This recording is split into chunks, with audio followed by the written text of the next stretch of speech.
It is July, and for the first time this year, I'm starting to work on this video before the last 3 days of the month. As I'm writing this section of the script, it is July 2nd. I have no idea when I'll finish it though, and to be completely honest, I'm not sure what the video is even about yet. Alright, it's been about 5 minutes since I wrote that, and I think I've decided I'll be talking about difficulty in video games. There are so many different kinds of difficulty that it's very hard to choose what the most difficult video game is. Things like puzzles, precision, timing, etc. A lot of games have multiple kinds in them too, which makes it even harder. The first category I want to talk about is competition. In a game like CSGO, to be good at the game, you have to be better than other players. With something like that, you can't just memorize attack patterns or sequences of inputs. You have to either be more skilled or more strategic. In a basic one-on-one fight, the winner is usually the player with the better aim. But if we use the same example as before, CSGO, the maps have different routes to each location, allowing players to sneak around and surprise the enemy, or flank a fight that's already in progress. There's almost no limit to how good you can be at the game.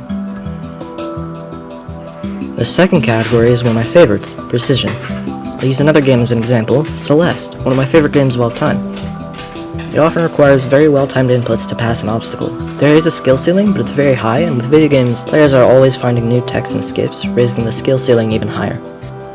Now, let's talk about strategy. I mentioned it earlier in CSGO, but I was focusing on strategy against an enemy. In a game like Sims or Oxygen Not Included, you aren't playing against anyone, but you still have to make some very important decisions to keep going.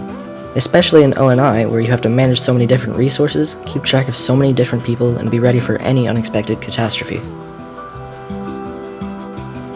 Before I continue, I'd like to say thanks to everyone who watched my video on OSTs. It was my first real video to pass 100 views, and as I'm writing this, it's approaching 200. I don't expect this video to do as well, but it would be cool. Anyway, let's go back to making excuses for how bad I am at video games. Next up, I'm not really sure what to call it, so I'll just say Souls-like games. And of course, I'll be using Elden Ring as my example this time. With games like Elden Ring, the fights are usually very difficult and require good timing and skill to beat. It takes strategy when deciding what build you want to use, and you have to be able to identify attacks before they happen in order to dodge them successfully. I haven't played many of these as I'm not very good at them, but they are good for the people who enjoy that style of gameplay. For the last specific category, puzzles. Games like Baba Is You, which usually have no time limit or general threat, and only require you to find a solution to the puzzle presented to you. They start out with a few basic mechanics, and as you progress, they become more and more complex and difficult. I'm also not very good at these games, but they are fun.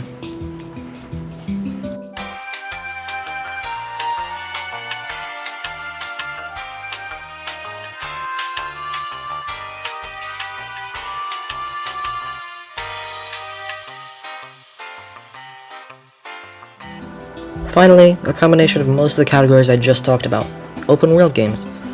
For this, I'll be using Zelda Tears of the Kingdom as my example. As with Elden Ring, you have to design your build specifically for the fight you're about to enter, but instead of only focusing on combat, the game is full of shrines, which are mini dungeons that have specific puzzles for you to solve. There are also tons of puzzles outside of the shrines that let you find new items or gear. While there isn't a competitive aspect to the game, there are tons of precision-based elements. To access a lot of areas, you have to use the abilities at very specific times or places. Games like this take elements from almost every other kind of game and put it together into something made for everyone. With so many games available to play and more constantly being made, there's a perfect game for everyone.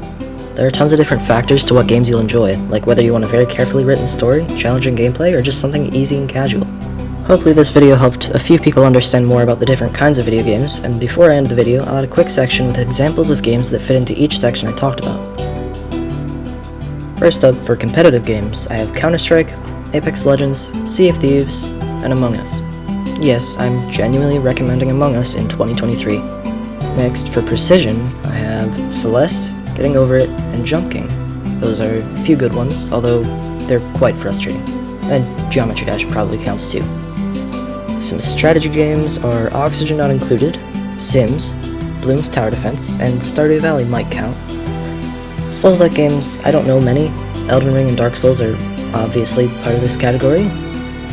Hollow Knight might count, so I'll list it here, but I don't really know.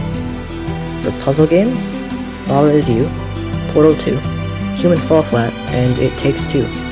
I really want to play It Takes Two, but it's kinda hard to do without friends. Open world games, my favorite, Zelda, Raft, Ark if it counts, and maybe Don't Starve Together. That's all. I probably missed a ton of stuff, but I just make these for fun, so I'm not gonna worry too much. Sorry if I upset anyone with my categorizations, but as with my last video, these are mainly just opinions.